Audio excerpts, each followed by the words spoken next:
আগুন তখন চারদিকে ছড়িয়ে পড়েছে। শিশুরা ছুটোছুটি করছে, কেউ চিৎকার করছে, কেউ হতভম্ব হয়ে দাঁড়িয়ে। আর ঠিক সেই সময় একজন নারী আগুনের দিকে ছুটে যাচ্ছেন। না, তিনি পালাচ্ছেন না, বরং আগুনের ভিতরে ঢুকছেন। তিনি মেহেরিন চৌধুরী, একজন শিক্ষিকা, একজন মানবিক নারী, একজন মমতাময়ী মা। তবে এ সকল পরিচয়ের বাইরেও রয়েছে তার একটি অন্য পরিচয়। মেহেরিন চৌধুরী শহীদ রাষ্ট্রপতি জিয়াউর রহমানের কাজিন মাহিদ চৌধুরীর মেয়ে, যার রক্তেই রয়েছে দায়িত্ববোধ আর সাহসিকতা। উত্তরার মাইলস্টোন স্কুল অ্যান্ড কলেজে ঘটে যায় ভয়াবহ বিমান দুর্ঘটনা। একটি প্রশিক্ষণ বিমান ছিটকে পড়ে স্কুলের ভবনে। আগুন ছড়িয়ে পড়ে চারপাশে। এই সময়েই শিশুদের বাঁচাতে ঘটনাস্থলে ছুটে যান মেহেরিন চৌধুরী।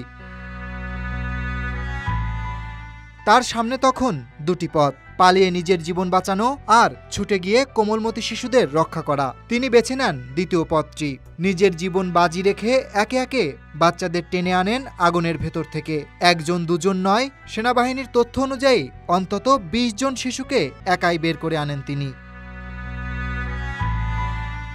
তবে এই মহান কাজের মূল্য তাকে দিতে হয় নিজের জীবন দিয়ে। তার শরীরের শতভাগই পুড়ে যায়। জাতীয় বার্ন ও প্লাস্টিক সার্জারি ইনস্টিটিউটে নিয়ে যাওয়া হয় তাকে। আইসিইউতে চিকিৎসা চলছিল, কিন্তু শেষ রক্ষা হয়নি। সোমবার রাতে মৃত্যুর কোলে ঢলে পড়েন মেহেরিন চৌধুরী। মেহেরিন ছিলেন শহীদ রাষ্ট্রপতি জিয়াউর রহমানের কাজিন মাহিদ চৌধুরীর মেয়ে। এই পরিবারের ইতিহাস শুধু রাজনীতি নয়, মানবিকতা, কর্তব্য ও আত্মত্যাগেও সমৃদ্ধ। সেই পারিবারিক শিক্ষাই বোধহয় তাকে গড়ে তুলেছিল এমন সাহসী এক মানুষে। Dhaka express desk report.